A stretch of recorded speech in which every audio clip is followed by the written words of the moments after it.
여호와여, 선한 자들과 마음이 정직한 자들에게 선대하소서. 자기의 굽은 길로 치우치는 자들은 여호와께서 죄를 범하는 자들과 함께 다니게 하시리로다. 이스라엘에게는 평강이 있을지어다. 아멘. 찬송가 9장 하나님께 찬양드립니다.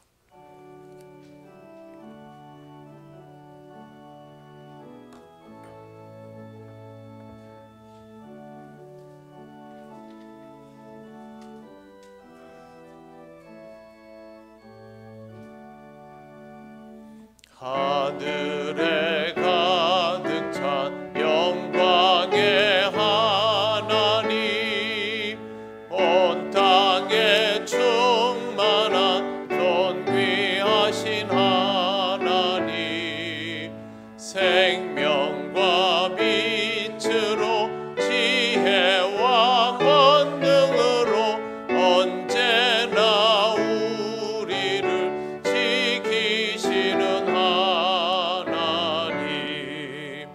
성부와 성자와 성령 삼위의 하나님, 우리 예배를 받아주시옵소서.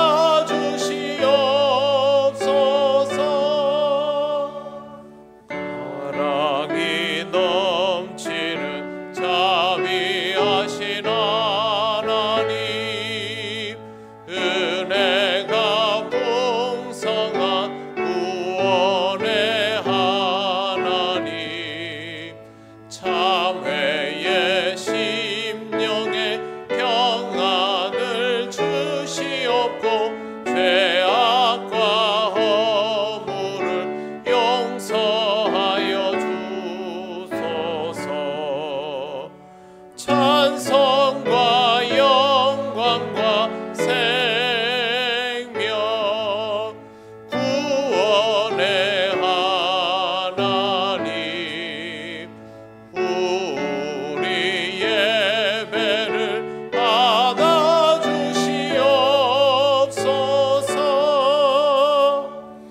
연약한 심령을 굳게 세워주시고 우둔한 마음을 지혜롭게 하시고 주의 뜻 받들어 참되게 살아가며 주 말씀 따라서 용감하게 하소서.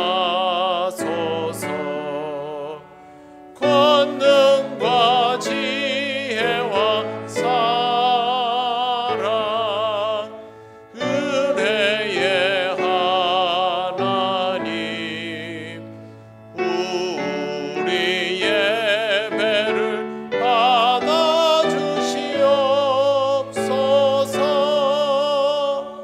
주 앞에 나올 때 우리 마음 기쁘고 그 말씀 임되어 새 희망이 솟는다. 고난도 슬픔도 이기게 하시옵고 영원에 잇대어 살아가게 하소서. 우리의 자랑과 기쁨 생명의 하나님, 우리 예배를 받아주시옵소서.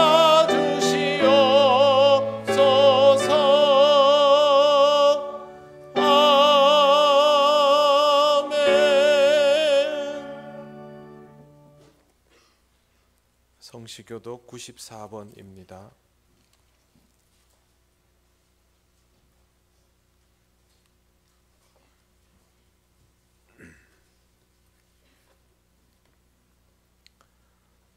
찬송하리로다. 하나님 곧 우리 주 예수 그리스도의 아버지께서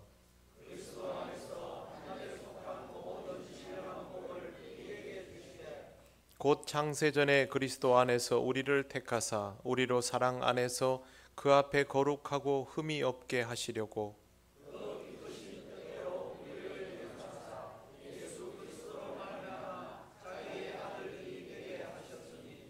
이는 그가 사랑하시는 자 안에서 우리에게 거저 주시는 바 그의 은혜의 영광을 찬송하게 하려는 것이라.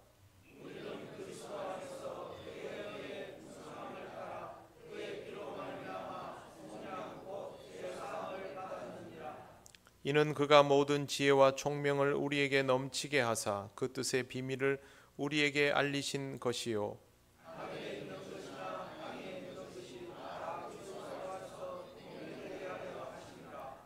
모든 일을 그의 뜻의 결정대로 일하시는 이의 계획을 따라 우리가 예정을 입어 그 안에서 기업이 되었으니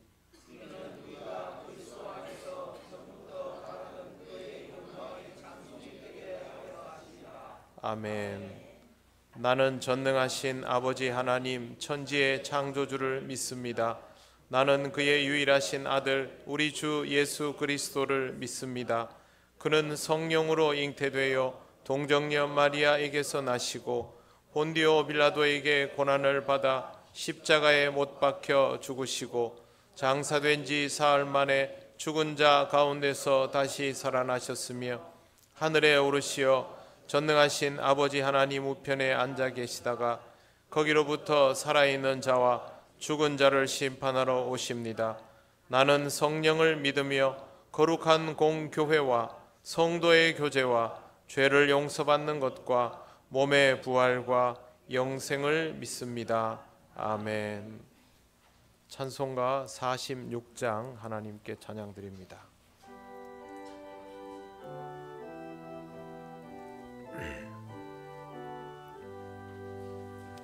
이 날은 주님 정하신 참 기쁜 날일세. 온 천하 만민 주 앞에 다 찬송하여라. 주 오늘 부활하시고 사망을 이겼네. 구주를 믿는 성도들 그 복음 전하세. 만왕의 왕인 예수께 호산나 부르세. 이 날에 주가 오셔서 다 구원하시리. 큰 권능 가진 구세주 살 길을 주려고 온 세상 만민 가운데 주 함께 계시네. 이 날에 모인 성도들 호산나 부르세. 저 하늘 천군 천사도 다 화답하여라.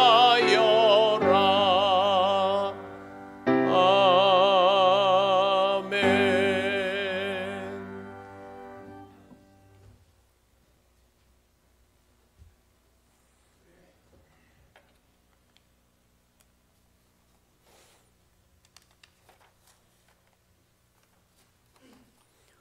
알파와 오메가 되시며 천지 만물의 창조주 우리 하나님 아버지, 새로운 한 해를 허락하여 주시고 신년 첫 주일을 맞이하여 저희로 하나님 앞에 모여 예배하게 하시니 은혜에 감사를 드립니다. 새해에도 여전히 전쟁의 소식과 곳곳에 지진의 소식들이 들려오며 갈등과 분쟁의 소식들이 들려옵니다. 전쟁이 있는 곳에 평화를 허락하여 주시고 지진으로 인하여 어려움을 당하는 이들에게는 주님의 위로와 돕는 손길들을 허락하여 주셔서 그들이 삶의 자리를 하루라도 빨리 회복할 수 있도록 도와주시며, 갈등과 분쟁이 있는 곳에 서로를 이해하는 마음과 대화의 문이 열려져서 분쟁이 그치고 갈등이 봉합되는 은혜를 허락하여 주옵소서. 대통령과 위정자들로 하여금 살아계신 하나님을 두려워하는 마음과 이 나라를 위한 온전한 마음을 허락하여 주셔서 이 나라를 잘 이끌어갈 수 있게 지혜를 허락하여 주시며 저희는 그들을 위하여 기도하게 하여 주옵소서. 대통령이 정치를 잘 할 수 있도록 주위에 충직하며 하나님께 온전한 마음을 가진 이들을 허락하여 주셔서 잘 보필할 수 있게 하여 주옵소서. 날로 어려워져가는 경제 속에서도 지난 한 해의 교회 재정을 지켜주신 하나님 아버지, 올 한 해도 저희 성도들의 가정을 지켜주시어서 감사와 은혜가 넘치게 하시며 교회의 재정이 튼튼하여 계획한 일들을 잘 이루어갈 수 있도록 주님 지켜주시옵소서. 새롭게 시작하는 리더 교육과 모임이 잘 이루어지며 새해에는 성도들에 대한 목양이 잘 이루어질 수 있게 저희 중직자들이 더욱 기도하며 성도들을 돌아보며 그들을 위로하며 신앙의 성장을 이루어가는 저희 통영교회가 되게 하여 주시옵소서.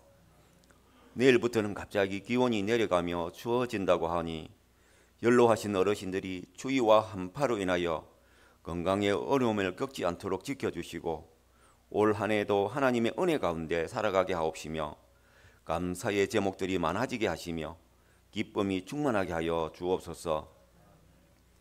교회 학교를 지켜주시고 어린 영혼들이 하나님의 말씀으로 잘 양육되고 훈련되게 하시며 예배가 기쁘고 말씀이 아이들에게 아이스크림같이 달고 시원하며 그들의 영혼의 담벼와 같이 역사하여 주시옵소서. 수고하는 교사들에게 주님께서 갑절의 은혜를 허락하여 주시고 아이들을 위하여 항상 기도하게 하여 주옵소서. 저희들도 자라나는 이 아이들을 위하여 쉬지 아니하고 그 어린 영혼들을 위하여 기도하게 하옵소서. 각 기관들을 지켜주시고 모이기를 힘쓰며 맡겨주신 사명을 온전히 감당하게 하시고 주님 안에서 넘치는 기쁨으로 교제하게 하시며 주의 교회를 위하여 힘써 일하게 하여 주옵소서. 예배의 자리가 채워져가는 은혜를 허락하여 주시고 동영도성에 하나님을 알지 못하는 그들에게 주의 말씀을 전하는 교회, 생명구원의 방주 역할을 하는 교회, 하나님의 선하심을 나타내는 교회, 하나님의 영광을 나타내는 교회 되게 하여 주시옵소서. 새롭게 하고자 하는 일들 위해 하나님께서 새로운 일꾼들을 보내어 주시고 더 보내어 주시며 또한 자원하여 일하고자 하는 성도님들이 되게 하여 주시옵소서. 섬기며 봉사하며 수고하는 이들에게 새 힘을 더하여 주시고 그 마음에는 기쁨과 감사가 넘치게 하시며 그 가정과 일터 위에 함께하여 주셔서 날마다 은혜가 충만하게 하여 주옵소서. 말씀을 전하실 목사님을 주께서 붙들으시어 영육간에 강건하게 하시며 성령의 충만함을 주시어 주의 부어주시는 은혜를 따라 주의 말씀을 전하게 하시고 전하는 자와 듣는 자가 동일한 은혜를 누리도록 말씀의 은혜가 충만하게 하여 주시옵소서. 우리의 죄를 담당하시어 피 흘려 주신 우리 주 예수 그리스도의 이름으로 기도를 드립니다. 아멘.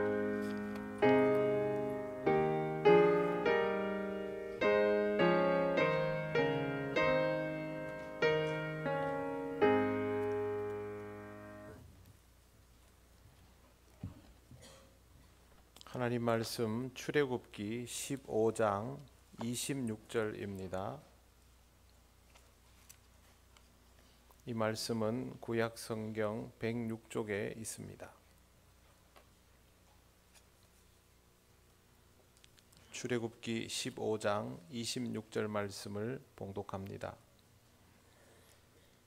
이르시되 너희가 너희 하나님 나 여호와의 말을 들어 순종하고 내가 보기에 의를 행하며 내 계명에 귀를 기울이며 내 모든 규례를 지키면 내가 애굽 사람에게 내린 모든 질병 중 하나도 너희에게 내리지 아니하리니 나는 너희를 치료하는 여호와임이라. 아멘. 기도드리겠습니다. 하나님 은혜를 감사합니다. 새해 새 마음으로 하나님께 예배하며 또 주의 말씀을 듣습니다. 이 한 해 동안도 오직 하나님의 말씀만 이곳에 살아있게 하시고 전하고 듣는 우리 모두가 말씀의 은혜를 충만히 누리게 하옵소서. 예수님 이름으로 기도드립니다. 아멘. 예, 오늘은 먼저 여러분 왼편에 있는 이 주제를 보시고 이걸 두 번 같이 하시겠습니다. 시작. 주여 치유하게 하소서. 주여 치유하게 하소서. 아멘. 네, 우리 교회가 별도의 주제를 선정할 수 있지만 총회를 통해 주신 주제에 하나님의 의도가 있음을 믿기에 또 올해도 그대로 따르기로 했습니다. 그런데 오늘 선포되는 말씀의 제목은 치유하게가 아니라 치유되게입니다. 이렇게 정한 이유는 치유하게의 전제가 치유되게이기 때문입니다. 주여 치유하게 하소서는 우리가 우리 주변을 치유할 수 있도록 해달라는 것인데, 그러려면 먼저 우리가 치유되어야 합니다. 총회가 제시하는 주제 선정의 이유가 있어서 제가 먼저 이걸 읽어드리고 말씀을 전하겠습니다. 현재 우리의 영혼 육과 우리가 속한 공동체를 비롯하여 온 세상이 모든 차원에서 심각한 갈등과 손상 및 감염의 상태에 놓여 있다는 인식과 더불어 교회의 치유, 특히 목회적 치유가 더 이상 지체될 수 없는 지경에 이르렀다는 사실에 깊이 통감한다. 교회와 그리스도인의 자아의식과 사명을 갱신하고 확고하게 하려는 총회 의지를 담아 108회기 주제를 확정한다. 이렇게 전하고 있습니다.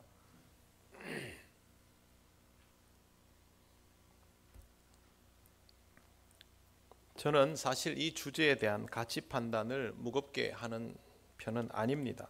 저는 주제보다는 그 주제를 있게 한 성경 구절이 있으면 저는 거기에만 집중을 하는 편입니다.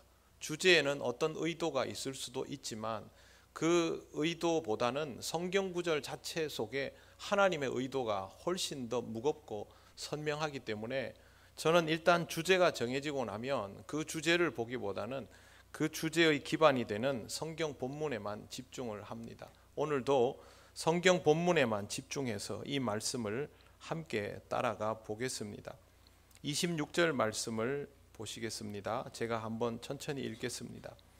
이르시되 너희가 너희 하나님 나 여호와의 말을 들어 순종하고 내가 보기에 의를 행하며 내 계명에 귀를 기울이며 내 모든 규례를 지키면 내가 애굽 사람에게 내린 모든 질병 중 하나도 너희에게 내리지 아니하리니 나는 너희를 치료하는 여호와임이라. 아멘. 우리는 하나님께서 왜 이 말씀을 하시는지를 알아내어야 합니다. 그걸 모른 채로 이 구절을 해석하려는 것도 이 주제를 사용하는 것도 무의미하기 때문입니다. 출애굽기 15장 26절에는 배경이 있습니다. 배경을 먼저 살펴보겠습니다. 이스라엘은 하나님의 인도하심을 따라서 이집트를 벗어나 끝내 광야에 다다르게 됩니다. 그런데 광야에 들어서기 직전에 매우 놀라운 사건을 경험하게 되는데 그것이 바로 홍해가 갈라지는 일이었습니다. 홍해 사건은 그동안 이집트에서 보았던 10가지 재앙을 다 뛰어넘고도 남는 엄청난 일이었습니다.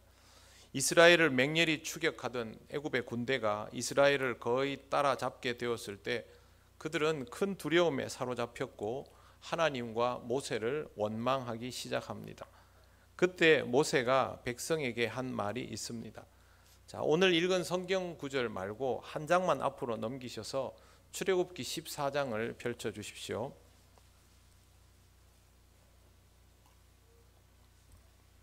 13절을 보십시오. 너희는 두려워하지 말고 가만히 서서 여호와께서 오늘 너희를 위하여 행하시는 구원을 보라. 너희가 오늘 본 애굽 사람을 영원히 다시 보지 아니하리라. 여호와께서 너희를 위하여 싸우시리니 너희는 가만히 있을지니라. 모세의 말입니다. 그런데 15절을 보면 이렇게 되어 있습니다. 여호와께서 모세에게 이르시되 너는 어찌하여 내게 부르짖느냐. 무슨 뜻입니까? 모세가 백성들 향해서 아무것도 하지 말고 하나님이 행하시는 구원을 보라고 말은 했지만 모세가 직접적으로 해결법을 가지고 있어서 이 말을 한 것이 아닙니다. 하나님을 향한 믿음을 가지라고 말했을 뿐입니다. 그렇게 말해놓고 나서 모세는 하나님께 부르짖었습니다. 왜 그러냐 하면 하나님께서 무언가 하실 것이라는 믿음은 가지고 있었지만 그게 뭔지를 몰랐기 때문에 부르짖었던 것이죠. 그때 하나님이 너는 어찌하여 내게 부르짖느냐, 너도 똑같이 나를 향한 믿음을 가지고 그냥 갈 길을 가면 될 것을 이라고 말씀하시는 것입니다. 이제 하나님은 이스라엘 자손에게 명령하여서 앞으로 나아가라고 하셨고, 모세를 향해서는 지팡이를 들고 손을 바다 위로 내밀어서 그것이 갈라지게 하라고 하셨습니다. 그러면 바다 가운데에 마른 땅이 보일 텐데 그리로 지나가면 된다라고 알려주셨고, 모세가 하나님의 명령대로 했을 때 정말 바다가 갈라지고 이스라엘 백성은 나아갈 수 있게 됩니다. 애굽의 군대도 바로 이스라엘 백성의 뒤를 추격하여서 바다 한가운데로 들어왔지만 새벽에 여호와께서 불과 구름 기둥 안에서 애굽 군대를 보시고 그들을 어지럽게 하셔서 바다 속의 땅 가운데서 우왕좌왕하게 하시고 병거의 바퀴까지 벗겨지게 만들어서 달리기 어렵게 하셨습니다. 전진하여야 하는데, 추격하여야 하는데 할 수 없는 상황이 되어버린 겁니다. 바다 한가운데에서. 사태의 심각성을 느낀 애굽의 군대는 도리어 이스라엘 앞에서 도망치려고 합니다. 그때 빠져나가려 할 때 하나님이 이 군대를 치십니다. 25절을 한번 보십시오. 14장 25절. 그들이 이동하지 못하는 상황에서 바다가 언제 뒤덮어 버릴지도 모르니까 25절 마지막에 보시면 이르되 이스라엘 앞에서 우리가 도망하자 여호와가 그들을 위하여 싸워 애굽 사람을 치는도다. 이거 사태가 심상치 않구나. 이스라엘의 하나님 여호와가 우리를 치려 하는구나. 그렇게 받아들이게 된 것이죠. 그때 하나님은 모세에게 손을 들어서 바다 위로 내밀어 물이 애굽 사람들과 그들의 병거와 마병 위로 다시 흐르게 하라 하셨습니다. 그리고 모세가 하나님의 명에 따라 그런 행동을 했는데요, 그 다음에 보면 굳이 성경에 새벽이 되어서 바다의 힘이 회복되었다라고 되어 있습니다. 시간의 경과가 아니라면 새벽이 되어서라는 표현을 굳이 사용하지 않지요. 그러면 모세가 손을 내밀었던 시점과 시간이 흘러서 새벽이 되었던 그 사이에 간격이 존재했다는 뜻이고, 그 사이에는 바다가 넘치지 않았고 이 애굽의 군대들이 도망치려고 허우적거리던 그런 공포의 시간이 있었다는 뜻입니다.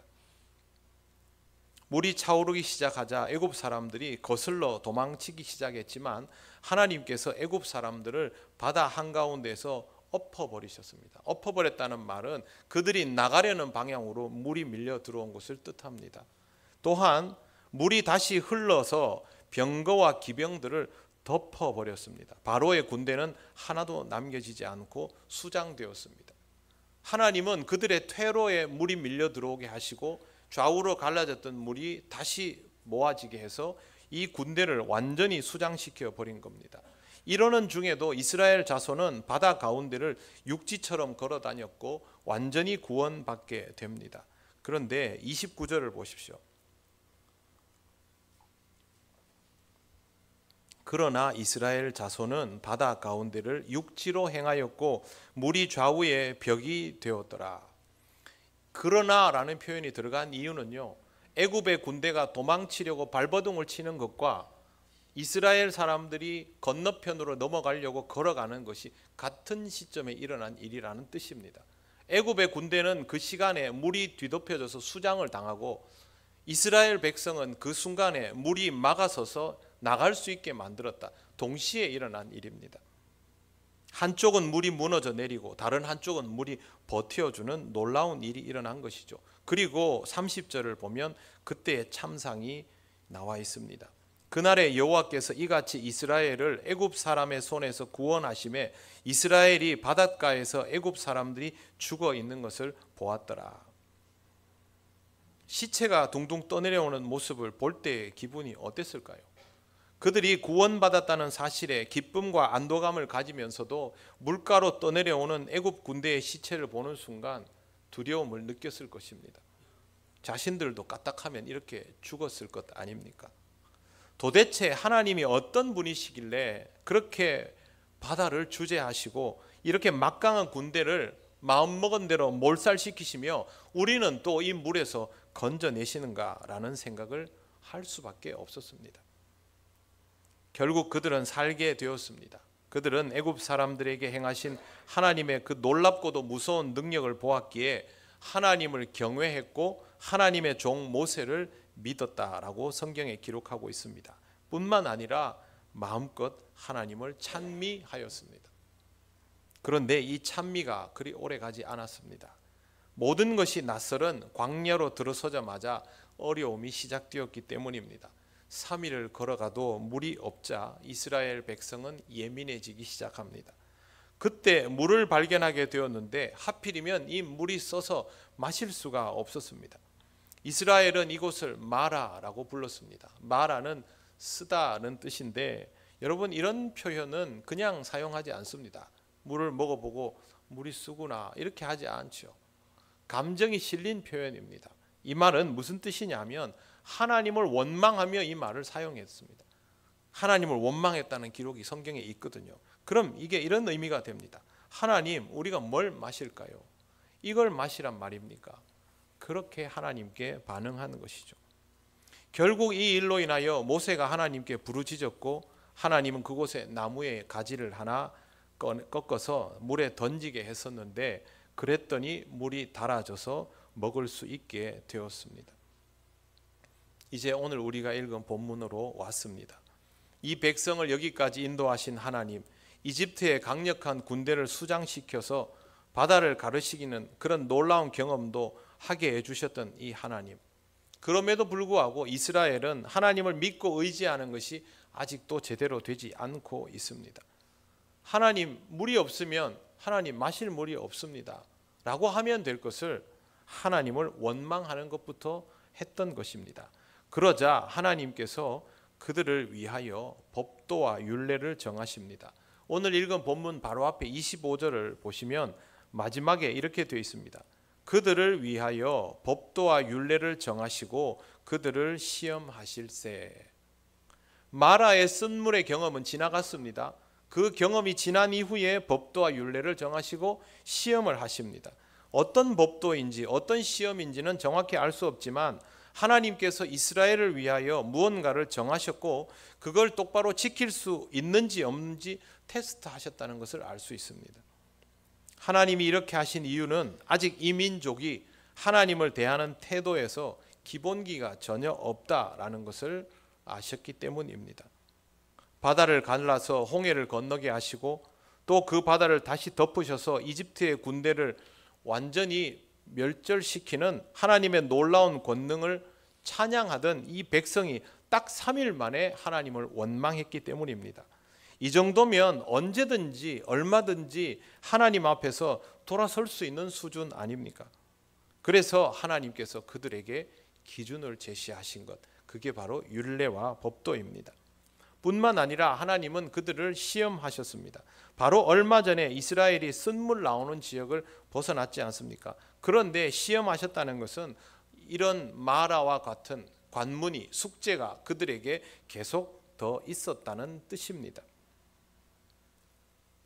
하나님은 사랑이신데 자기 백성을 시험하십니다. 하나님은 왜 자기 백성을 굳이 시험하실까요?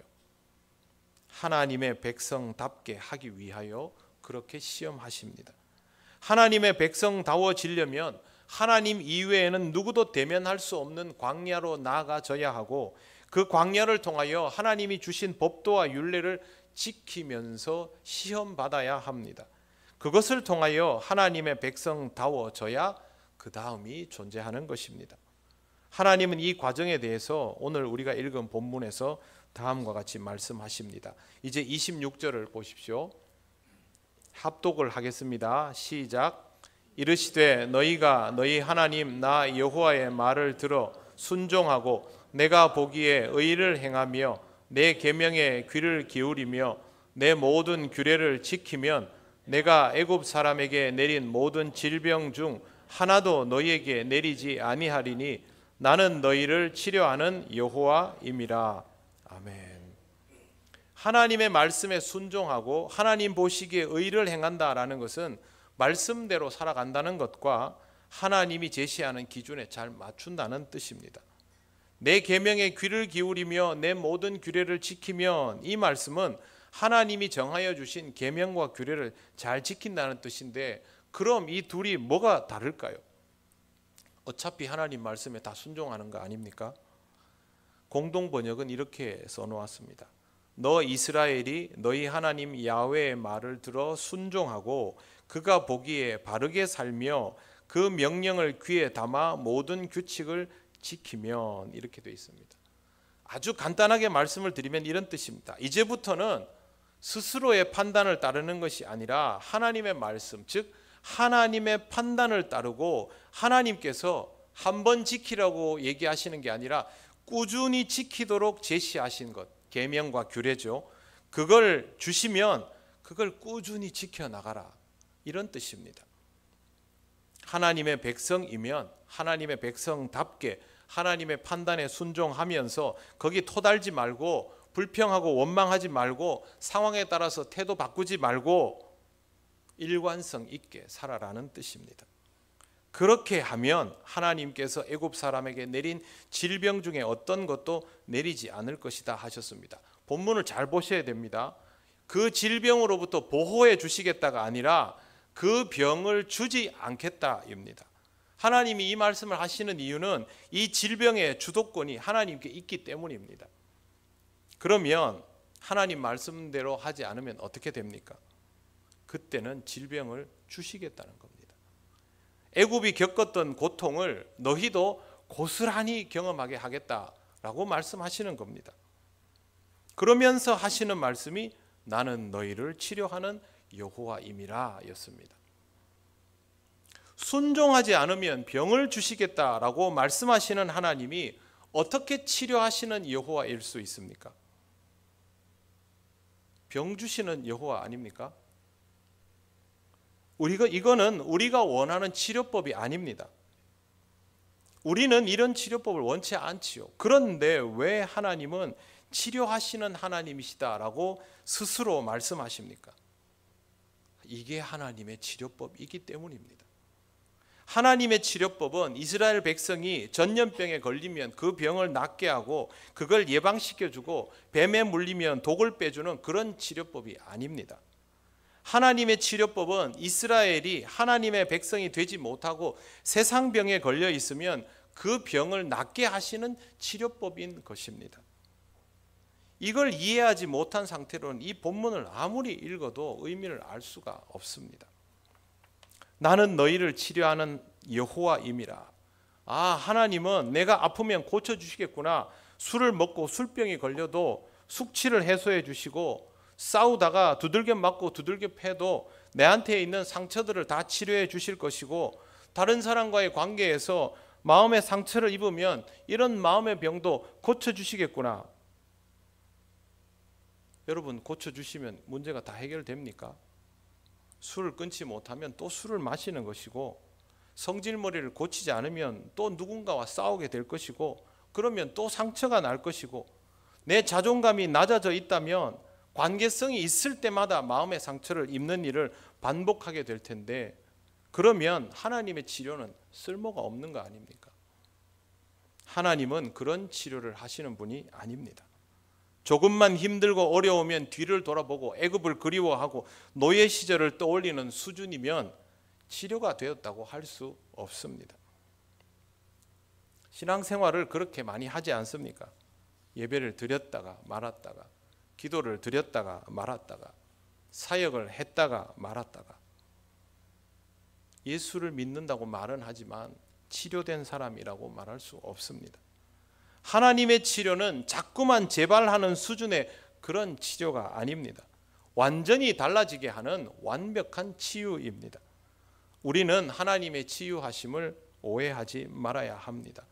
내 마음대로 살 수 있도록 육체의 건강을 회복해주고 마음의 병을 고쳐주는 그런 치료가 아니라, 내 마음대로 살아갈 수 없도록 하나님께 내 영을 붙들어서 내 영을 회복시켜주는 그런 치유를 하시는 것입니다. 하나님께서 여러분의 인생을 막으면 당장은 힘들겠지요.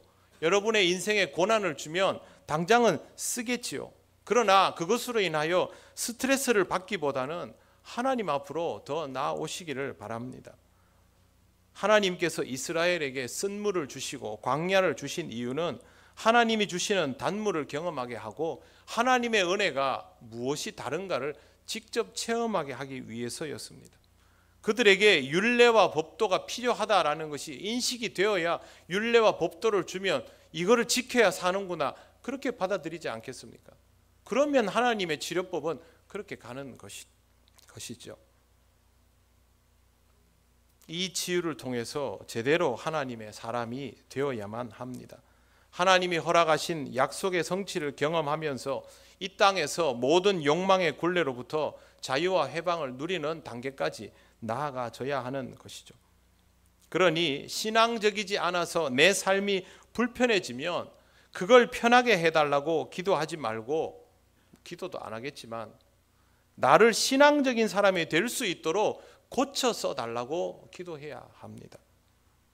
한 번 더 말씀드립니다. 하나님의 치유를 절대 오해하지 마십시오. 하나님의 치유를 통하여 회복된 사람은 평안을 누리고 여유를 누리게 됩니다. 그런데 그건 하나님이 인생의 모든 문제를 해결해 주셔가 아니라 하나님이 나를 바꾸어 놓으셔서 그런 것들이 더 이상 내 인생의 문제가 되지 않기 때문에 여유롭고 평안하여 지는 것입니다. 삶이 바쁘고 치열하여도 내가 평안할 수 있다면 그게 정말 치유됨 아닙니까? 여러분, 세상 사람들이 힐링을 위해서 정말 할 수 있는 일은 다 하고 삽니다. 그런데 방법은 많이 개발되는데요, 힐링은 안 됩니다. 내면이 그대로인데 그대로인 내면을 가지고 점점 더 치열해지는 세상 속으로 그대로 들어가면 나는 다시 두들겨 맞고 찢기고 상하는데 그게 무슨 힐링이 되겠습니까?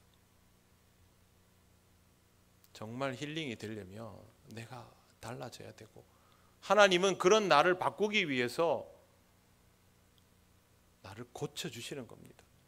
내가 말을 안 들으면 다른 병을 얻게 해서 아프게 해서 힘들게 해서라도 이걸 고쳐주시려 하는 겁니다.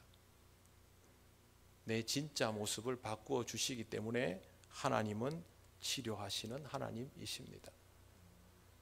절대 이 하나님의 치유를 오해하지 마시고 이 과정을 통하여 내가 온전히 치유되어야 하나님이 세상을 치유하실 때 쓰임받을 수 있는 자가 된다는 것을 꼭 기억하시기를 바랍니다. 사랑하는 성도 여러분, 하나님의 치유를 확실하게 경험하는 올 한 해가 되시기를 바랍니다. 그게 은혜입니다. 은혜로 살아야 여러분의 인생이 얼마나 많이 달라졌는지를 깨달을 수가 있습니다. 절대로 세상의 노예로 살아가던 시절을 동경하지 마십시오. 여러분, 그거 너무 힘들어서 교회 오신 분들 아닙니까? 세월 지났다고 잊으면 안 됩니다. 다시 돌아가면 바로 또 후회합니다. 치가 떨려서 교회를 왔으면 다시는 돌아가지 마십시오. 이제는 하나님 앞에서 모든 문제를 해결받고 내 인생이 근본적으로 달라지는 것을 경험하시기를 바랍니다. 정말 확실하게 하나님의 사람으로 치유되는 은혜를 누리는 여러분 되시기를 바랍니다. 기도드리겠습니다. 하나님 감사합니다. 우리를 위하여 하나님이 주신 모든 것들이 하나님의 놀라운 사랑이며 치유인 것을 의심하지 않게 하시고, 우리가 원하는 방식이 아닐지라도 하나님이 우리를 고쳐주시면 온전히 깨끗함을 입는 심령 되기를 원하오니, 성령 하나님, 이 한 해에도 하나님의 치유됨을 경험하며 하나님의 자녀다운 삶을 살아갈 수 있게 하여 주시옵소서. 어떤 경우에도 어제의 삶으로 돌아가지 않기를 원합니다. 성령께서 우리가 뒤돌아보지 않도록 붙잡아 주시옵소서. 예수님 이름으로 기도드립니다. 아멘. 찬송가 552장 찬양하시며 봉헌하시겠습니다.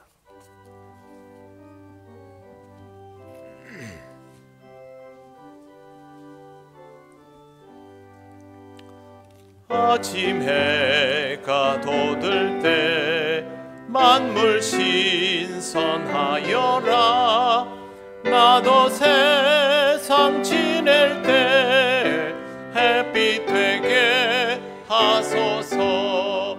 주여 나를 도우사 세월 허송한 고서.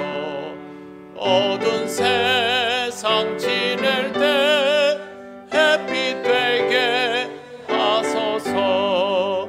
새로 오는 광음을 보람 있게 보내고 주의 일을 행할 때에 햇빛 되게 하소서. 주여 나를 도우사 세월 허송한 고서. 어두운 세상 지낼 때 햇빛 되게 하소서. 한 번 가면 안 오는 빠른 광음 지날 때 귀한 시간 맞춰서 햇빛 되게 하소서. 주여 나를 도우사 세월 허송한 고서. 어두운 세상 지날 때 햇빛 되게 하소서.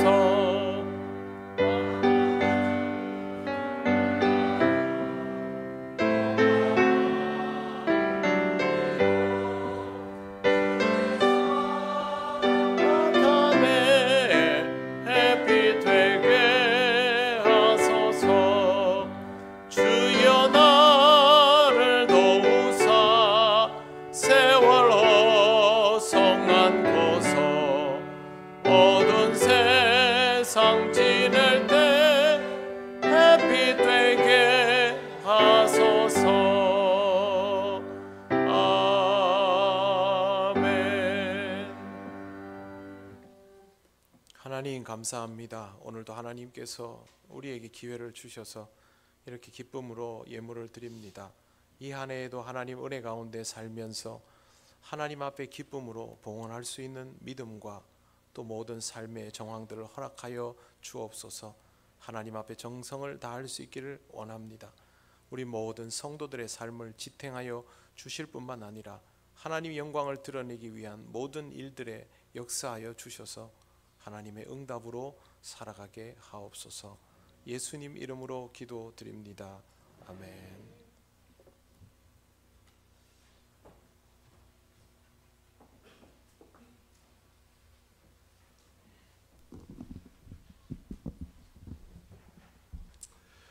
교회 소식을 알려드리도록 하겠습니다. 예배에 나오신 모든 분들을 환영합니다. 처음 오신 분은 새가족부 안내를 받으시기를 바랍니다. 예배입니다. 오늘 신년 감사 예배로 하나님께 드렸습니다. 그리고 재직 헌신 예배가 오늘 오후 찬양 예배 때에 있겠습니다. 강사로는 영주제일교회를 지무하고 계시는 김지용 장로님이 되겠습니다. 그리고 모임이 있습니다. 오늘 예결산을 위한 재직회가 있습니다. 재직 여러분들은 한 분도 빠짐없이 참석해 주시면 감사하겠습니다. 그리고 목사님과 함께 하는 구역 예배는 이번 주에는 중림 2구역이 되겠습니다. 목양실에서 금요일 오후 6시 30분에 있습니다. 다 같이 참여를 해주시면 감사하겠습니다. 그리고 예결산을 위한 공동의회는 다음 주일 2부 예배 후에 본당에서 있겠습니다. 교육부 회의는 다음 주일 오후 예배 후에 3층 로비에서 있겠습니다. 안내입니다. 2024년 신방이 있습니다. 올해 신방은 따로 정하여 두지를 아니하고 상시로 할 계획입니다. 그래서 신방을 원하시는 분은 전도사님에게나 목사님에게 말씀을 하시고 신청을 하시면 되겠습니다. 그리고 토요일에도 신방이 가능하니까 요즘에 다들 맞벌이를 하시고 하면서 직장생활 하시느라고 시간이 안 되시는 분들은 토요일을 이용하셔도 되니까 신방에 또한 많이 참여를 해주시면 감사하겠습니다. 그리고 결혼 소식이 있습니다. 김혜경 권사님의 차남인 강윤호 군이 드디어 결혼을 하게 되었습니다. 일시는 1월 13일 토요일 오전 11시, 장소는 마산에 있는 힐스카이 웨딩 구청 시크릿 홀이 되겠습니다. 버스가 준비가 되어 있는데요. 교회에서는 명정주민센터 여기에서 8시 30분에 출발을 하고, 그리고 열왕교회에서는 40분에 탈 수 있겠습니다. 그리고 중림축구장에서는 50분에 탈 수가 있으니까 각 구역에 해당이 되시는 분들은 시간을 참조하시면 되겠습니다. 그리고 주부에 없는 한 가지 더 알려드리도록 하겠습니다. 오늘 앞에 보면은 꽃꽂이가 있고 또 난화분이 있는데, 난화분은 하시는 분께서 알리지 말라고 해서 따로 말씀을 드리지는 않겠습니다. 그 주부에 빠져 있는데, 그리고 꽃꽂이는 이영순 집사님 가정에서 하셨습니다. 앞을 보니까 요즘에 저희 교회 분위기만큼이나 이렇게 꽃들이 화사하고 아름답습니다. 꽃만큼이나 꽃꽂이를 하시는 분이나 난을 하시는 분이나 그 가정 위에 올 한 해 동안 이렇게 하나님의 은혜가 꽃처럼 만개하기를 바랍니다. 그리고 우리 다 하지 않으신 우리 성도님들 가정 위에도 하나님의 은혜가 차고 넘쳐서 기쁜 마음으로 올 한 해 많으신 분들이 이렇게 꽃을 할 수 있으면 감사하겠습니다. 그리고 수첩이 준비되어 있는데 수첩은 사무실에서 수령을 하시면 되겠습니다. 이 수첩은 모든 분들이 다 가져가시는 건 아니시고, 교회 학교 교사 그리고 구역장 그리고 새가족 스텝에 한해서 있기 때문에 필요하신 분들은, 해당이 되시는 분들은 가져가시면 되겠습니다. 그리고 구역장 건찰 모임이 매주일 오후 예배 후에 본당에서 있겠습니다. 특별한 사유가 없으시면 꼭 참석을 해주시고, 이렇게 작은 모임 하나의 모임에 참석을 하는 것이 또 저희가 다른 사역에 또 참여하는 데 있어서도 준비가 되는 부분들이기 때문에 항상 모임이 있을 때 될 수 있으면 빠지지 마시고 꼭 참석을 해주셔서 올 한 해 하나님의 은혜 가운데서 항상 승리하는 여러분들이 되시기를 바랍니다. 이상으로 마치도록 하겠습니다.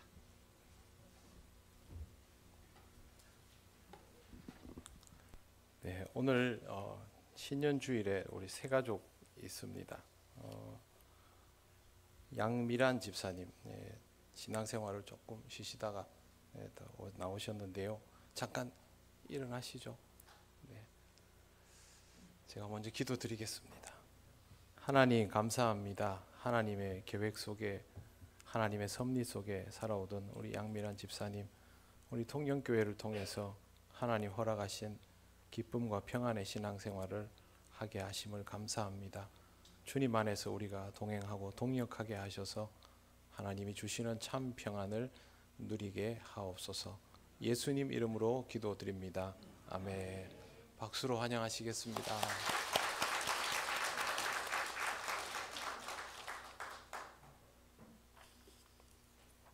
네. 교회가 이렇게 자꾸 변하면 여러분이 적응을 좀 하셔야 됩니다. 오늘 말씀에도 있는 것처럼 율례와 법도를 안 지키면 시험을 통과하기가 어려우니까 우리 교회에 변화된 형태의 모임든 또 어떤 형태의 예배든 여러분이 적극성을 가지고 참여를 하시기 바랍니다. 그리고 저하고 구역 예배 드리는 분들은 부담 없이 오십시오. 네, 여러분은 어떤지 모르겠는데 저는 엄청 좋았습니다. 그래서 계속 할 생각이니까 그냥 익숙하게 습관이라 생각하시고 부담 없이 오시고 자세한 사항은 중림 1구역장에게 물어보시면 되겠습니다. 네. 1월 함께 나눌 기도 제목 한번 보십시오. 1월 함께 나눌 기도 제목 우리 같이 읽겠습니다. 시작. 새해에는 새로운 마음으로 하나님이 주시는 은혜를 사모하게 하옵소서. 내 삶의 기도의 시간이 풍성하게 하옵소서. 말씀에 의지하여 살아가게 하옵소서. 아멘. 항상 이 기도의 제목 기억하면서 함께 기도하는 우리 교회가 되면 좋겠습니다. 이제 일어나셔서 예배드린 교우들과 서로 인사하시겠습니다. 처음 오신 분들과도 인사 나누시겠습니다.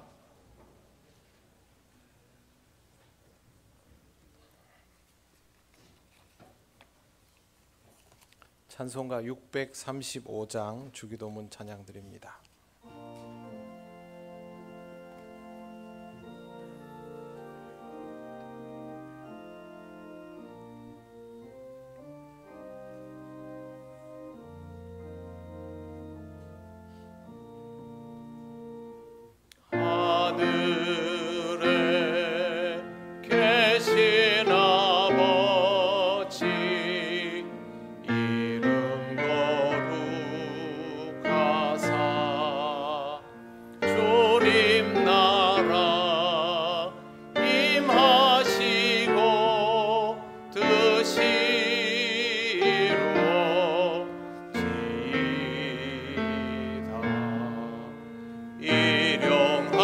양식 주시고 우리들의 큰 죄 다 용서하옵시고 또 시험에 들게 마시고 악에서 구원하소서.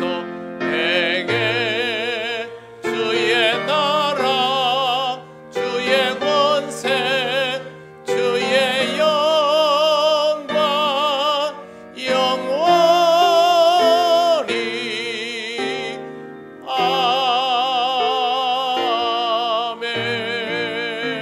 아멘.